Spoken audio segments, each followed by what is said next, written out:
ngayon naman po ay puntahan natin ang lugar ng Pasig City. Nandun si kapatid na Eddie Marticio kasama ng ating mga panauhin.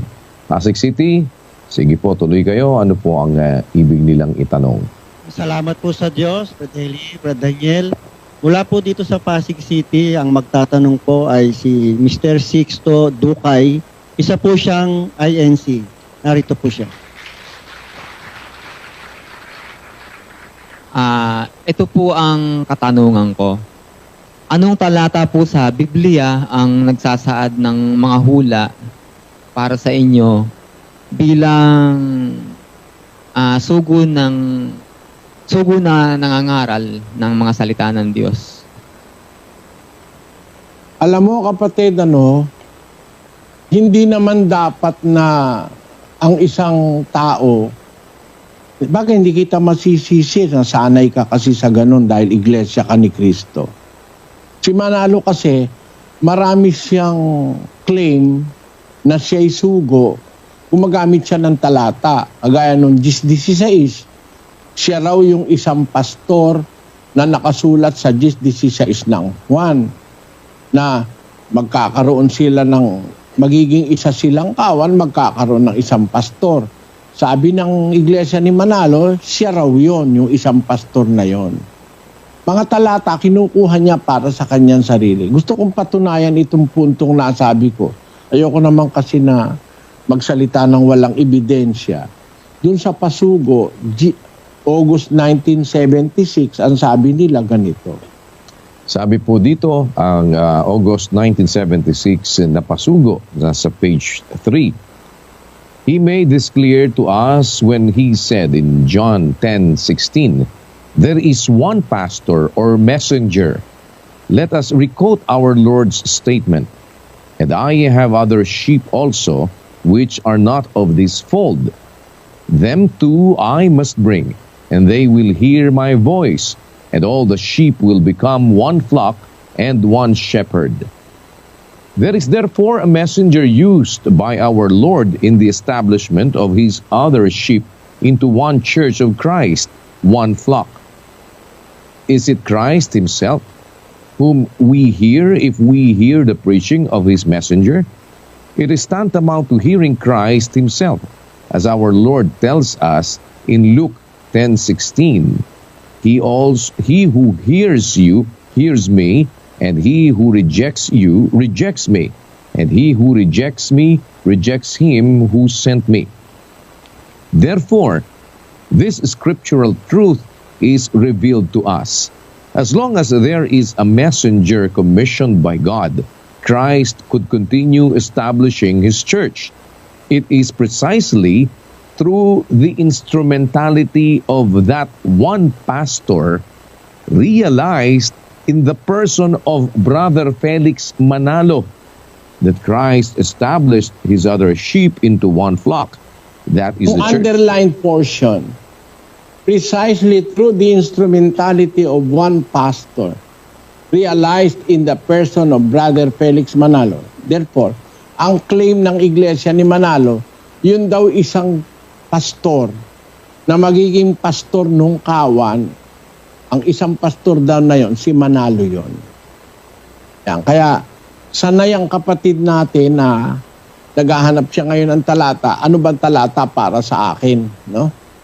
Kasi si Manalo, maraming talata. Siya raw yung anghel doon sa sikatan ng araw sa Apokalipsis 7. Siya raw yung uod na Jacob na nandun sa Isaias 43. Siya rin yung Elias na nandun sa hula ni Malakias na susuguin bago dumating ang kakilakilabot na kaarawan ng Panginoon. Siya rin yung huling sugo. Basahin natin yung pagkahuling sugo niya. Kapatid na Daniel sa Pasugo, 1956, page 7. Ito naman po ang sinasabi dito. Sa dalawang sunod na lathala tungkol sa paksang ito ay maliwanag na ating natiyak sa pamamagitan ng mga hula sa banal na kasulatan na si kapatid na Felix Manalo ay huling sugo ng Diyos sa wakas ng lupa. Kaya huling sugo, gaya ng ating napag-aralan, ay sapagkat pagkatapos ng gawaing kanyang isinasagawa sa makatwid bagay ng pangangaral ng mga dalisay na salita ng Diyos, ay wala ng iba pang sugong darating, kundi ang kakilakilabot na paghuhukom o ang katapusan ng pag-iral ng sanglibutang ito. Ayan, yan ang sabi niya. Kaya raw si Manalo, huling sugo, kasi pagkatapos daw niyang mangaral, wala nang ibang sugo na darating pa. Kaya huling sugo si Manalo.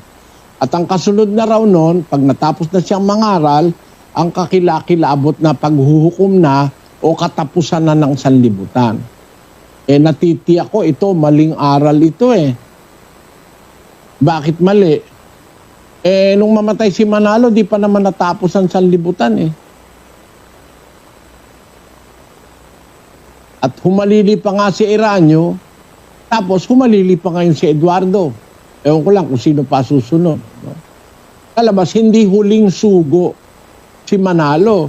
Kasi kung huling sugo siya, lalabas, hindi na sugo si Eduardo. At hindi na rin sugo si Eranio na tatay ni Eduardo. Ito ang kinamihasnan sa Biblia ng mga iglesia ni Cristo ni Manalo. Na kukuha silang talata sa Biblia, ipapasok, iaano niya sa kanyang sarili.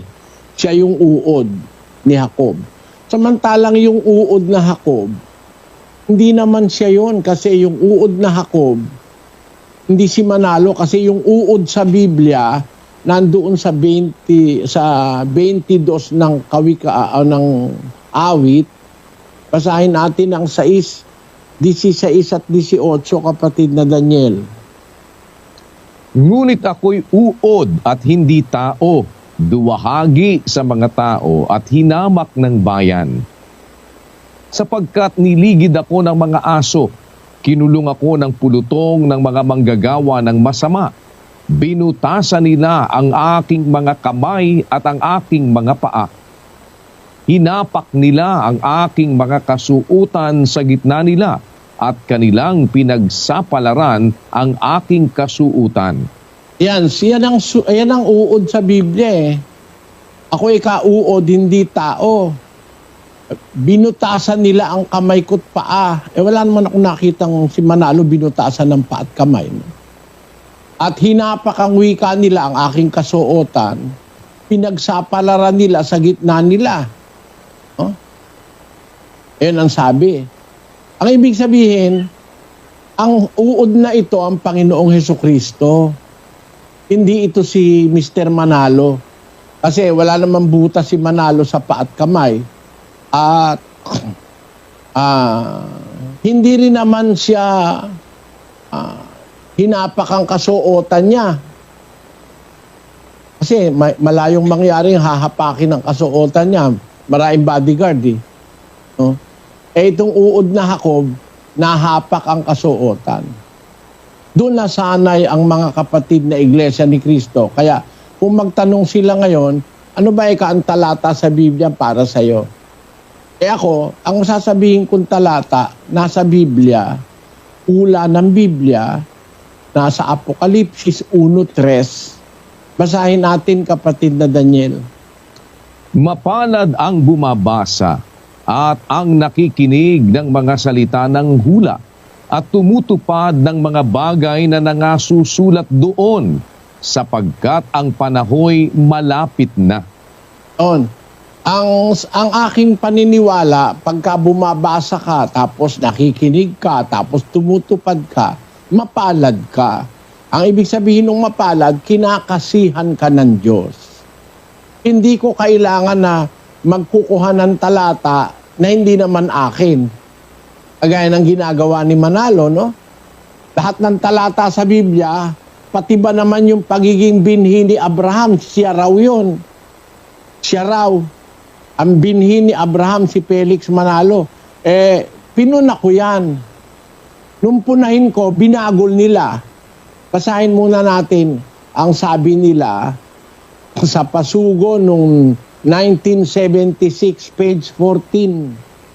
Sabi po dito, the prophecy states that he whom God had chosen or taken from the ends of the earth, the fulfillment of which is undoubtedly Brother Felix Manalo is the seed of Abraham. Ayan, si Manalo raw ang seed of Abraham.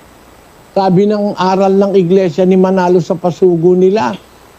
Undoubtedly, the seed of Abraham is Felix Manalo. Eh nung aking punahin yan, binago nila yan. Kasi alam nila mali eh. Ito ngayon ang sabi sa pasugo nung 1999 sa page 4. Sabi po naman dito, there is only one whom God acknowledges as the seed of Abraham, the Lord Jesus Christ. There is only one whom God acknowledges as the seed of Abraham. So, God do not acknowledge Felix Manalo as the seed of Abraham, the seed of Abraham. Using a definite article, the seed of Abraham is the Lord Jesus Christ. So, ang aral ng Iglesia ni Cristo, topsy-turvy, rocky, no? Topsy-turvy, hindi matatag kasi una, si Manalo raw ang seed of Abraham. Nung mapuna, pinalitan. Hindi raw si Manalo, kundi ang Panginoon Kristo. Marami silang ganyang aral eh. Kaya yung kakukuha ni Manalo ng mga talata para sa kanya, delikado yun eh. Pati hindi kanya nakukuha niya eh. Wala nga sa kinuha niya na tatama sa kanya eh. Yung anghel, hindi siya anghel dahil tao siya. Ang nasa Apokalipsis 7, hindi tao yon, anghel yon.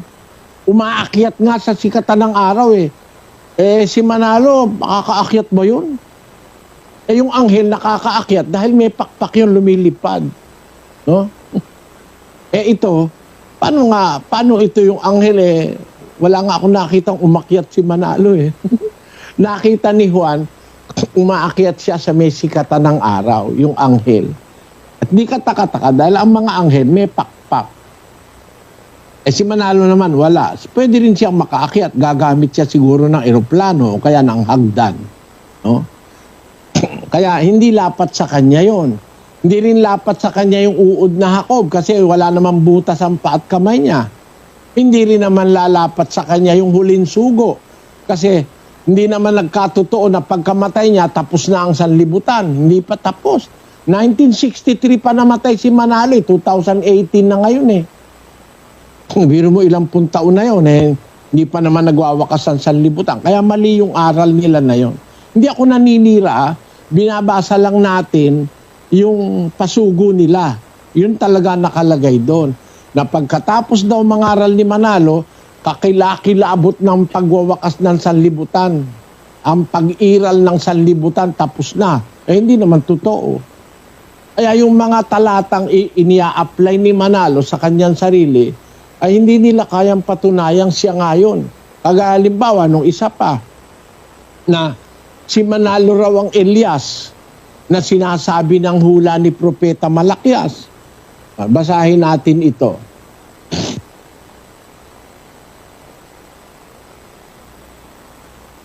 Ito naman po, sa kanilang pasugo ng 1996 June, page 12, the prophesied third Elijah pertains to Brother Felix Y. Manalo, God's messenger in these last days, of whom Malachi 4:5-6 states, "This third Elijah will be sent before the great and dreadful day of the Lord, Judgment Day." Brother Felix Y. Manalo was commissioned to fulfill the work of restoration. He has the spirit and power of Elijah. The third Elijah raw si Manalo will be sent before the great and dreadful day of the Lord. Eh hanggang ngayon na hindi pa naman dumadating yung dreadful day of the Lord. Eh patay na si Manalo, lalabas, masyadong naadilintado siya, nakamatayan niya, hindi na siya pwedeng isugo uli dahil patay na siya. Eh sabi dun sa talata, before the dreadful day of the Lord, isusugo yung third Elijah. Eh paano ka ngayon ng third Elijah? Eh patay ka na, eh hindi pa dumadating yung dreadful day of the Lord. Kaya palpak na naman yung kinuha nilang hula kay Propeta Malakias. ay lahat ng talatang kinukuha nila sa Biblia para yung talata na yun ikakapit kay Manalo, palpak yun, kaya kong patunayan yun. Sa mga ginoong diskusyon, papatunayan ko lahat ng talata na yun, walang lalapat kay Manalo kahit isa. Yung sasabihin, siya raw ang isang pastor na sinasabi sa Juan 16, imposible kay Manalo mangyari yun. Kasi isang pastor yun ang lahat ng tupa ni Kristo. Meron ba naman iba pang pastor na isa lang na pastor na lahat ng tupa ni Kristo kayang akayin? Yung nasa kulungan na at saka yung dadalhin sa kulungan. Yung nasa kulungan na noong una na yun, ano yun, mga Hudyo yun. Tapos yung mga huling darating, sasama, magiging isang kawan. Magkakaroon isang pastor. Si Manalo ba yun? Paano ka magiging pastor ng isang kawan na magkasama yung nauna at saka yung sumunod na mga tupa? Patay ka na nga ngayon. Paano ka nakapagpastor nun? No? Hindi siya yon, si Kristo yung isang pastor na tinutukoy. Kaya para doon sa kapatid na Sixto Dukay, siguro dapat dukayin mo ng dukayin yung aral ng Biblia para maintindihan mo. Ako ang hinahanap niya, talata raw ng Biblia para sa akin. Ang nakasulat sa Biblia, mapalad ang bumabasa. Ako yun ang ginagawa ko, bumabasa. Ngayon, ako lang naman yata yung basa ng basa eh. Lahat ng tanong binabasa ko sa Biblia, ang sagot. Yun ang aking ginagamit na talata para patunayang ako'y nangangaral, hindi sa sarili ko, nagbabasa ako, bumabasa ako. Yun. Salamat sa pagdalo, kapatid na Sixto.